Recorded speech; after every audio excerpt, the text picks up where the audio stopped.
मनुस्मृति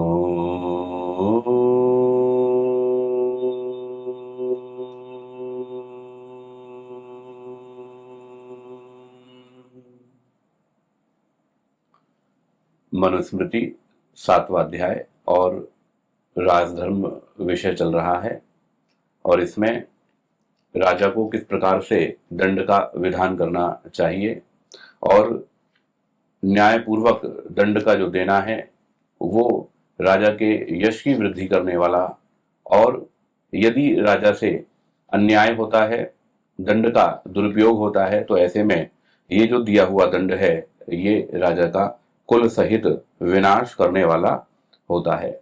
इसी कारण से दंड की अच्छी प्रकार से परीक्षा करके करने का जो उपदेश है, विधान है, वो ऋषियों ने किया है।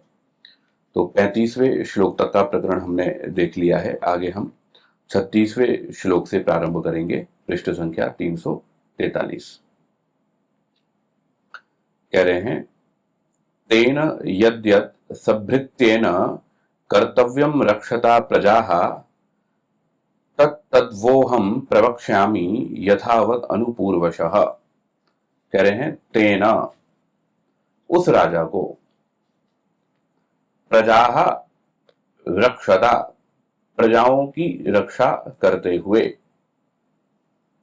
सभृत्येन, सभृत्येन, तो कह रहे हैं अपने अमात्य मंत्री आदि सहायकों सहित। भृत्य कहते हैं जो भृति पर चलता हो, भृति यानी कि जो आजीविका जिसकी आश्रित हो, जो राजा पर निर्भर हो, जो आजीविका लेता हो, उसको क्या कहते हैं, उसको भृत्य कहते हैं।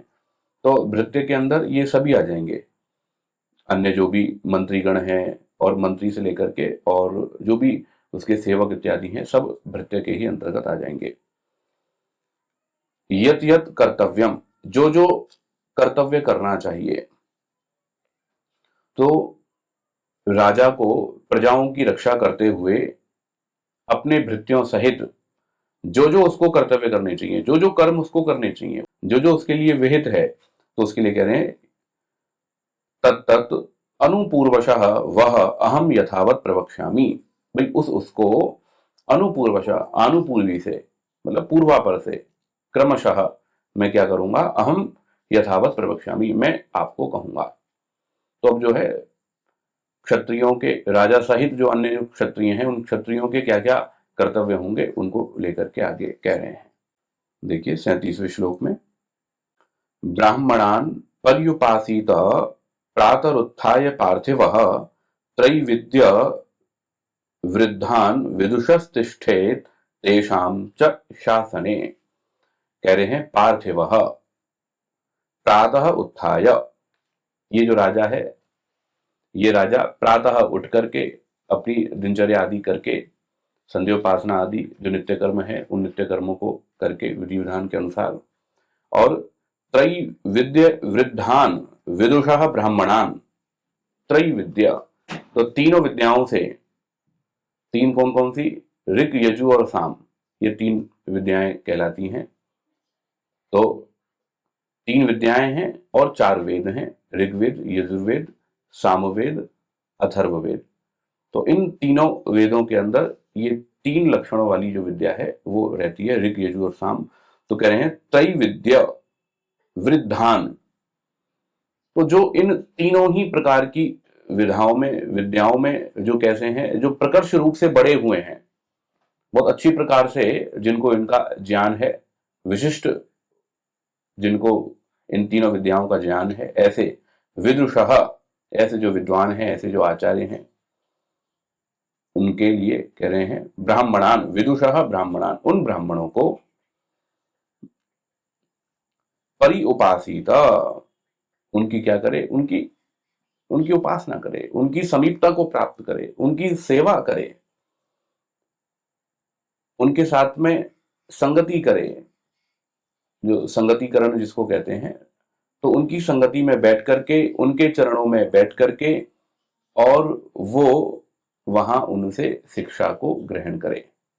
ये प्रतिदिन का कर्तव्य है राजा का, प्रतिदिन अपनी दिनचर्या को पूरा करके, और सबसे पहले जो है, कहते हैं ना भाई, ढोक लगाना है। तो पहले जो है वो जो विद्वान हैं, वेद के विद्वान हैं, राजनीति शास्त्र के जो पंडित हैं, ऐसे जो वरिष्ठ आचार्य हैं, उन आचार्यों के पास में जो तत्ववेत्ता हैं, ऐसे जो लोग हैं, उन ऐसे मनीषी विद्वान आचार्यों के पास में जाकर के और वो क्या करे, वहां पर राजनीति की शिक्षा, व्यवहार की शिक्षा और विनय को सीखने का प्रयास करे। और कह रहे हैं तेषाम शासने तिष्ठे, और तेषाम उन शिक्षक विद्वानों के शासने शासन में तिष्ठे रहे। कौन रहे? राजा और उसके जो अन्य जो हैं मंत्रिमंडल, मतलब पूरे मंत्रिमंडल के लिए विशेष रूप से, हालांकि यूं तो सबके लिए है, लेकिन विशेष रूप से जो विशिष्ट जो पदाधिकारी हैं, विशिष्ट जो अधिकारी हैं, अमात्य हैं, अन्य और जो मंत्रिमंडल में हैं, तो ऐसे जो लोग हैं उन सब के लिए यहां पर कह रहे हैं कि ये सब लोग क्या करें, ये सब लोग राजा और राजा के जो अधीनस्थ जो हैं मंत्रिमंडल हैं, ये सब लोग मिलकर के क्या करें, ये सब लोग मिलकर के जो ऋषि लोग हैं, बड़े लोग हैं, राजनीति शास्त्र के जो पंडित हैं, उनके पास में बैठें, उनकी उपासना करें, मतलब उनसे संगति करें, उनसे सीखें, और शासने तिष्ठेत, उनका जो शासन है, मतलब वो जो कह रहे हैं, उनके जो दिशा निर्देश हैं, उनकी जो आज्ञाएं हैं, उनको क्या करे, उनको पालन करे, उनकी आज्ञाओं में रहे। तो यहां से एक बहुत बड़ा संकेत जो मिल रहा है वो ये है कि राजा ऋषियों की आज्ञाओं में, राजा विद्वानों की आज्ञाओं से चलेंगे। अब आगे और कह रहे हैं इसी में, इसी प्रकरण को और आगे बढ़ाते हुए 38वें श्लोक में, वृद्धांश्च नित्यं सेवेत विप्रान् वेद विदः शुचीन् वृद्ध सेवी ही सततम रक्षोभिरपि पूज्यते। कह रहे हैं शुचीन वृद्धान विप्रान नित्यम सेवेत, जो राजा है वो राजा क्या करे, जो शुचिता को रखने वाले हैं, ऐसे जो लोग हैं, जो शुद्ध अंतःकरण वाले हैं, शुद्ध आत्मा हृदय वाले जो लोग हैं, और वेद विदः, जो वेद के विद्वान हैं, अच्छी प्रकार से वेद को जानने वाले हैं, ऐसे जो विद्वान हैं, ऐसे जो ज्ञाता हैं, और वृद्धान विप्रान, और जो वृद्ध हैं, ऐसे जो विप्र हैं, तो वृद्ध मतलब जो ज्ञान से और तपस्या से, ज्ञान से भी वृद्ध हैं, और जिन्होंने खूब तपस्या की है अपने जीवन के अंदर, ऐसे जो लोग हैं, ऐसे विद्वानों की कह रहे हैं, उन लोगों की नित्यम सेवेता, उनकी संगति जो है नित्य प्रति करे। तो ऐसे विद्वानों की जो शुद्ध अंतःकरण वाले हैं, पवित्र हैं, जो वेदों के ज्ञाता हैं, जो ज्ञान से बड़े हुए हैं, जो विशिष्ट तपश्चर्या से किए हुए हैं, ऐसे उन विद्वानों की संगति में रहे और उनसे सीखे। क्यों? क्योंकि सततम वृद्ध सेवी रक्षो भी अपि पूज्यते, क्योंकि ऐसा राजा जो कैसा है, सततम वृद्ध सेवी, जो सतत ही नियमित रूप से जो वृद्धों की सेवा करने वाला है, जो वृद्धों के अनुशासन में रहने वाला है, जो उनसे विनय को सीखने वाला है, ऐसा जो राजा है, ऐसा राजा रक्षो भी अभी पूज्यते, राक्षसों के द्वारा, मतलब ऐसे दुष्टों के द्वारा, या कहें कि शत्रुओं के द्वारा, तो शत्रुओं के द्वारा भी वो क्या होता है, वो पूजित होता है। क्यों क्यों पूजित होता है? क्योंकि वो अपनी मर्यादा में रहता है, क्योंकि वो अनुशासन में रहता है, राजा होते हुए भी वो नियंत्रित होकर के और अपने कर्तव्यों के पालन करने में सतत सजग रहता है। राजनीति शास्त्र का पंडित है, राजनीति शास्त्र को अच्छी प्रकार से जानने वाला है, तो उस अनुशासन में रहते हुए वो कार्यों को करता है, उसको भंग नहीं होने देता है। इस कारण से जो अन्य जो शत्रु हैं, वो शत्रु भी उसका सम्मान करते हैं, उसके वश में रहते हैं। आगे कह रहे हैं 39वें श्लोक में, तेभ्यो अधिगच्छेत विनयम विनीतात्मा अपि नित्यशः विनीतात्मा ही नृपतिर्न विनश्यति करहिचित। कह रहे हैं विनीत आत्मा अपि, ऐसा राजा जो कि कैसा है, जो कि विनीत है, जो स्वयं अनुशासन में रहता है, जो स्वयं नियमों पर चलता है, जो अच्छी प्रकार से बुद्धि से युक्त है, सहज प्रज्ञा से युक्त है, और जो राजनीति शास्त्र को भी अर्थशास्त्र आदि ज्ञानेन, अर्थशास्त्र इत्यादि के ज्ञान से जो संपन्न है, और संपन्न होता हुआ जो कैसा है, जो उसके अनुशासन का पालन करता है, ऐसा जो राजा है। और वो केवल राजा के लिए नहीं, वो सबके लिए है, भृत्यों सहित है, अपने मंत्रिमंडल सहित बात कही जा रही है। ऐसा नहीं है केवल राजा राजा, अनुशासन का पालन करने वाला राजा भी होगा, और जो मुख्य जो पदाधिकारी हैं, राज्यसभा के जो लोग हैं, वो सभासद जो हैं, ऐसे जो लोग हैं, मंत्रिमंडल है, वो भी क्या होगा, वो भी उस नियम अनुशासन का पालन करने वाला होगा। तो ऐसा जो राजा है वो विनीत आत्मा अपि तेभ्यः नित्यशः विनयम अधिगच्छेत्।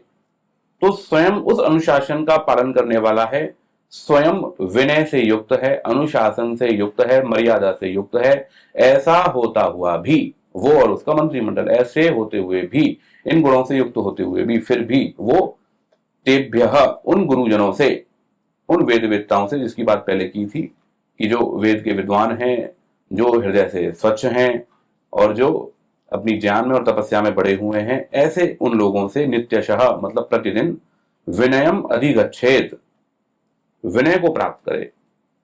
खुद विनय से युक्त है, राजनीति शास्त्र को जानता है, बुद्धिमान है, गुणों से युक्त है, नियंत्रित रहता है, सब कुछ है, लेकिन फिर भी वो विद्वानों के पास में जाकर के उनसे शिक्षा ले रहा है। क्यों ले रहा है? क्यों विनय की शिक्षा ले रहा है? क्योंकि विनीत आत्मा नृपति ही, क्योंकि जो विनय से युक्त जो राजा है, और विनय की इच्छा रखने वाला जो राजा है, विनय से युक्त चलने वाला जो राजा है, वो राजा करहिचित न विनश्यति, वो जो है वो किसी भी प्रकार से विनाश को प्राप्त नहीं होता है। विनय से युक्त है, और विनय की इच्छा वो कर रहा है, और अनुशासन को अपने जीवन के अंदर लाने के लिए प्रयासरत है। क्योंकि राजा एक ऐसा पद है, एक ऐसा कार्य है कि जिसमें उसके पास में अनेक प्रकार के कार्य रहते हैं, अनेक प्रकार की व्यस्तता रहती है, मस्तिष्क अनेक दिशाओं में उसका कार्य कर रहा होता है। उस ऐसी परिस्थिति में कमियों का हो जाना, न्यूनताओं का आ जाना, और उस अनुशासन में ढिलाई का आ जाना, कमी का आ जाना, वो सहज है। तो ऐसी उस परिस्थिति से राजा को बचाने के लिए, उस विनाश से उसको बचाने के लिए ये एक नियम बनाया जा रहा है राजा के लिए कि वो प्रतिदिन क्या करे, वो अपने बड़ों के पास में जाकर के, गुरुजनों के पास में जाकर के, वेद के विद्वान सरल हृदय वाले ऐसे तपस्वी ज्ञानवान लोगों के चरणों में बैठ करके वो उनसे अनुशासन की शिक्षा को लगातार सीखता रहे, जिससे कि उसके जीवन के अंदर और नियंत्रण जो है वो बढ़ता रहे। आगे कह रहे हैं 40वें श्लोक में, बहवो अविनयान नष्टा राजानः सपरिच्छदाः वनस्था अपि राज्यानि वनयात् प्रतिपेदिरे। कह रहे हैं अविनयात, राजधर्म के अनुशासन से हीन होने के कारण, विनय जिसके अंदर नहीं है, तो विनय ना होने से, विनय यानी कि जो राजनीति का अपना एक अनुशासन है, ऐसा नहीं है कि राजनेता है या फिर राजा है तो वो स्वतंत्र होकर के, स्वच्छंद होकर के वो कार्य करेगा, उसकी भी एक उसके ऊपर भी नियम लगेंगे।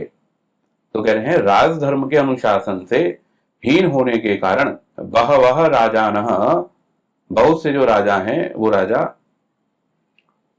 सपरिच्छदाः नष्टाः, वो क्या हो गए, वो सब प्रकार के अपने धन से, ऐश्वर्य से, प्रजा से, अपने पशुओं से, सब प्रकार के वैभव से, यश से वो क्या हो गए, नष्ट हो गए। क्यों नष्ट हो गए?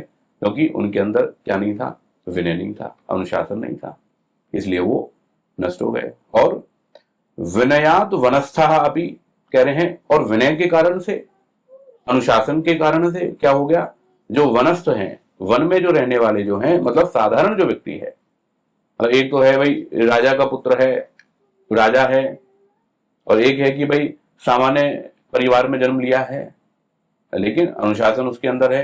अब यहां पर विनय का मतलब क्या है? विनय का मतलब सामान्य अनुशासन की बात नहीं हो रही है, जो राजनीति शास्त्र का जो अनुशासन है, राजनेताओं के अनुशासन की बात यहां पर हो रही है।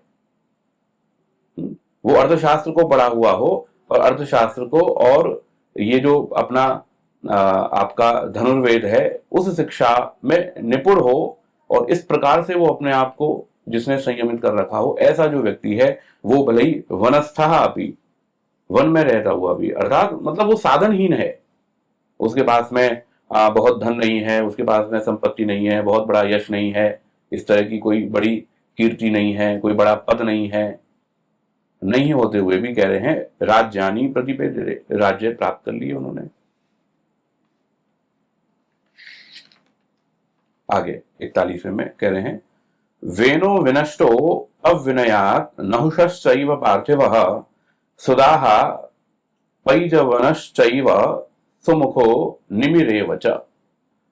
कह रहे हैं अविनयात्, अविनयात् अर्थात कह रहे हैं जो विनय से जो रहित है, उससे, विनय विहीन होने से, होने के कारण वेनः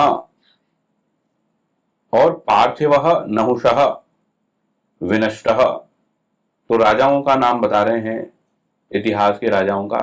तो राजा वेन और राजा नहुष, ये क्या हो गए, राजा वेन और राजा नहुष कह रहे हैं ये नष्ट हो गए। किसके कारण से? अनुशासन न होने के कारण से इनको नष्ट होना पड़ा, नष्ट हो गए। और पैजवनः सुदाः सुमुखः च निमिः एव, और पिजवन के पुत्र सुदा, सुमुख और निमि, ये जो राजा हैं ये राजा भी नष्ट हो गए।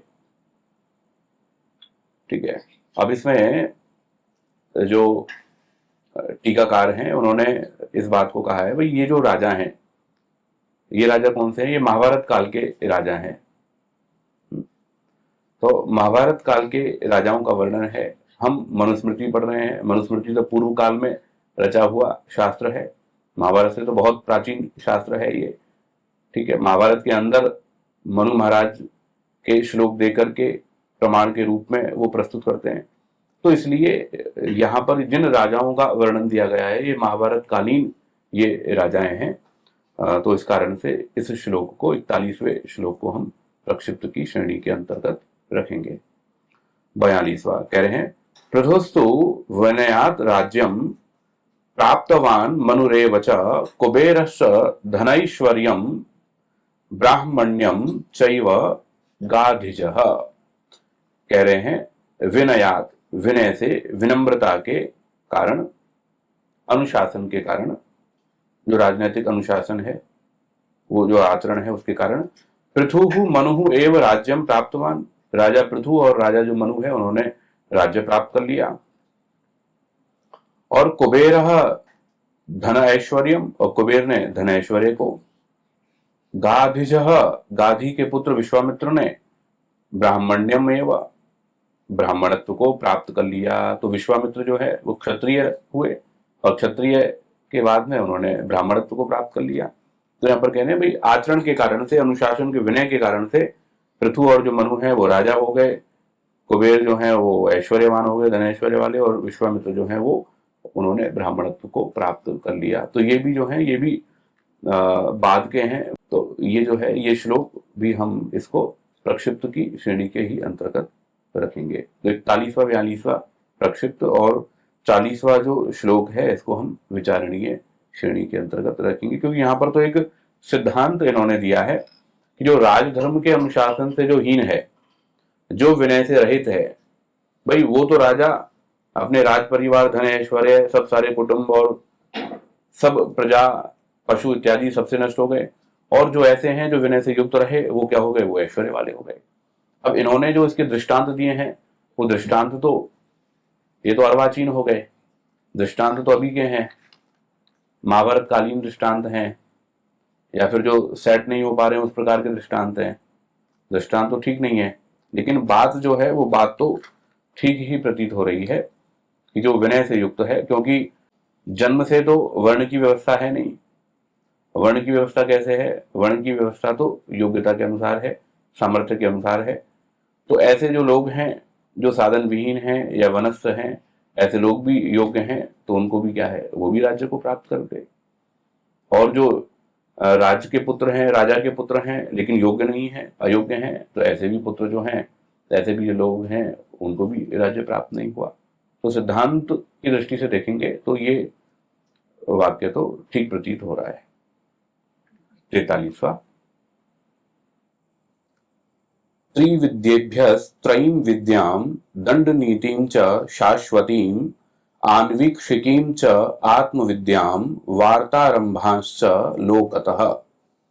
कह रहे हैं राजा के लिए और राजसभासद, उसका जो मंत्रिमंडल है, उन सब के लिए ये बात है।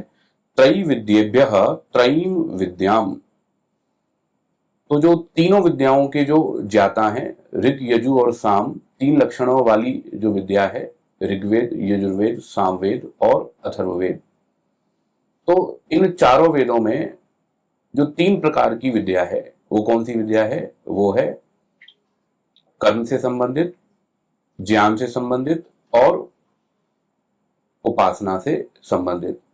तो कर्म, ज्ञान और उपासना से संबंधित जो तीन प्रकार की विद्या है, उसको इन चारों वेदों के ज्ञाता उन महापुरुषों से, उन महाब्राह्मण विद्वानों से सीखे। और क्या सीखे? शाश्वतीम दंड नीतिम, शाश्वत, जो शाश्वत दंड का जो विधान है, दंड नीति है, दंड नीति अर्थशास्त्र को कहते हैं। तो जो सनातन जो दंड नीति है, सनातन जो अर्थशास्त्र का जो विधान है, उसको सीखे।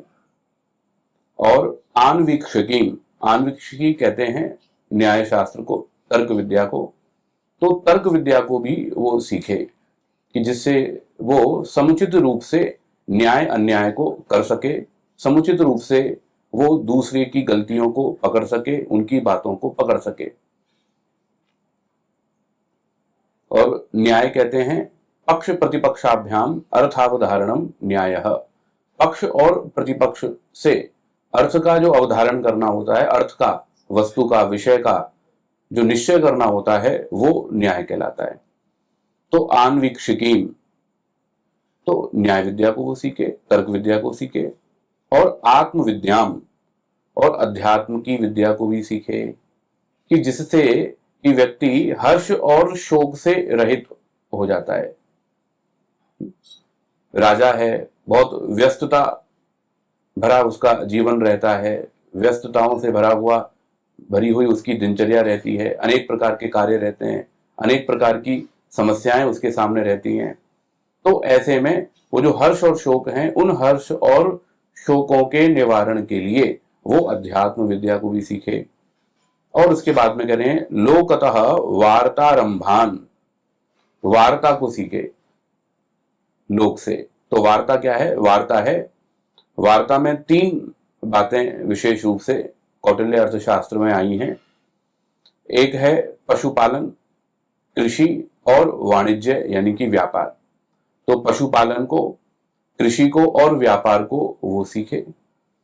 तो इन सब के बारे में राजा को ज्ञान होना आवश्यक है, और इन विषयों का विशेष प्रकार का जो ज्ञाता है वो राजा होना चाहिए।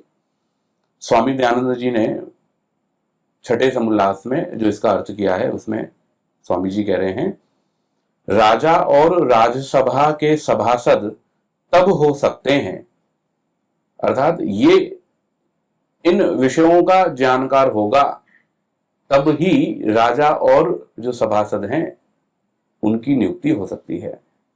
कब? जब वे चारों वेदों की कर्म, उपासना, ज्ञान विद्याओं के जानने वालों से, कर्म, उपासना और ज्ञान विद्याओं के जानने वालों से तीनों विद्या को सीखे। ठीक है। सनातन दंड नीति, दंड विद्या को सीखे, न्याय विद्या, तर्क विद्या को सीखे, आत्मविद्या अर्थात परमात्मा के गुण, कर्म, स्वभाव रूप को यथावत जानने, रूप ब्रह्म विद्या। तो परमात्मा के स्वरूप को जो बताने वाली जो विद्या है, जिससे कि उस अक्षर ब्रह्म को जाना जाता है, उसको वो जाने। अब इसमें ये देखिए, बस एक थोड़ा सा इसमें संशोधन करेंगे यहां ये जो लिखा हुआ है तीसरी पंक्ति में ऋषि के अर्थ में, कर्म उपासना ज्ञान विद्याओं के जानने वालों से तीनों विद्या। अब ये तीनों विद्या के बाद में अल्प विराम ले लेंगे, कॉमा ले लेंगे, जिससे कि अर्थ जो है वो स्पष्ट हो जाए। कॉमा करने से क्या अलग अलग हो जाएंगे, नहीं तो ये होगा कि तीनों विद्या, फिर कौन कौन सी, वो आगे वाली ये इन विद्याओं के लिए कहना चाह रहे हैं। तो यहां पर कॉमा कर लेंगे, तीनों विद्या अल्प विराम, सनातन दंड नीति अल्प विराम, न्याय विद्या अल्प विराम, आत्म विद्या, और लोक से वार्ताओं का आरंभ सीखकर सभासद या सभापति हो सकें। ठीक है, तो वार्ताओं का आरंभ, कहना और पूछना, कैसे कहना है कैसे पूछना है, एक तो ये बात, और दूसरी बात जो हमने कौटिल्य अर्थशास्त्र के हिसाब से जो देखी थी कि कृषि, पशुपालन और व्यापार, इन तीनों के विषय में विशेष रूप से वो लोक से, लोक व्यवहार से और इसके विशेषज्ञों से वो राजा सीखे, उसका जानकार होना चाहिए, विशेषज्ञ होना चाहिए इन सब विषयों का। आगे देखिए 44वां श्लोक, कह रहे हैं, इंद्रियाणाम जये योगम समातिष्ठेत दिवानिशम जितेंद्रियो ही शक्नोति वशे स्थापयितुम प्रजाः। कह रहे हैं कि जो सभासदों से सहित जो राजा है उन सब के लिए बात है, ये सारी बातें ये सब के लिए, केवल राजा के लिए नहीं है, राजा और उसके जो मंत्रिमंडल है, जो पूरा जो सभासद है, सब सभासद हैं, उन सब के लिए ये बात है क्या कि दिवानिशम, दिन रात, इंद्रियाणाम जय योगम समातिष्ठेन, इंद्रियों को जय करने के लिए वो क्या करे, प्रयत्नशील रहे, इंद्रियों को वश में रखने में सदा प्रयत्न करता रहे वो। ऐसा क्यों करे, क्योंकि जितेंद्रिय है प्रजा वशे स्थाययितुम शक्नोति, क्योंकि जो जितेंद्रिय राजा होगा वही जितेंद्रिय राजा क्या कर सकता है, प्रजा को वश में रखने में समर्थ हो सकता है। मतलब प्रजा किस राजा के वश में होगी, कौन प्रजा को अपने वश में कर सकता है, जो स्वयं अपनी इंद्रियों को जिसने वश में कर रखा हो, जिसने स्वयं की इंद्रियों को वश में नहीं कर रखा, जिसने स्वयं को नियंत्रित नहीं कर रखा, जो स्वयं अनियंत्रित है, वो प्रजा को भी नियंत्रण में नहीं रख सकता, वो प्रजा को अनुशासन में नहीं रख सकता। तो महर्षि दयानंद जी छठे समुल्लास में इस श्लोक का अर्थ कर रहे हैं, कह रहे हैं, जब सभासद और सभापति इंद्रियों को जीतने अर्थात अपने वश में रख के सदा धर्म में वर्ते और अधर्म से हटाए रहें, अधर्म से हटते रहें और अन्यों को भी हटाते रहें, इसलिए रात दिन नियत समय में योगाभ्यास भी करते रहें, क्योंकि जो जितेंद्रिय की अपनी इंद्रियों, जो मन प्राण और शरीर प्रजा है, इसको जीते बिना बाहर की प्रजा को अपने वश में स्थापन करने को समर्थ कभी नहीं हो सकता। तो महर्षि दयानंद जी कह रहे हैं कि जो अपनी इंद्रियों को वश में नहीं कर सकता, जो स्वयं को वश में नहीं कर सकता, मन प्राण और शरीर, ये जो उसकी प्रजा है, मन प्राण और शरीर, तो जो इनको वश में कर लेता है, अपने प्राणों को जो वश में करके रखता है प्राणायाम साधना आदि के द्वारा, ध्यान आदि के द्वारा, जो अपने मन को वश में करके रखता है, तो जो इस प्रजा को नियंत्रित करके रखता है वही क्या है, वही बाहर की प्रजा को नियंत्रित कर सकता है। और जिसकी अपनी प्रजा नियंत्रित नहीं है, जिसका स्वयं का मन नियंत्रित नहीं है, आत्मा जिसकी नियंत्रित नहीं है, जिसके प्राण नियंत्रित नहीं है, इंद्रियां नियंत्रित नहीं है, तो वो फिर बाहर की जो प्रजा है उस प्रजा को भी वश में नहीं कर सकता।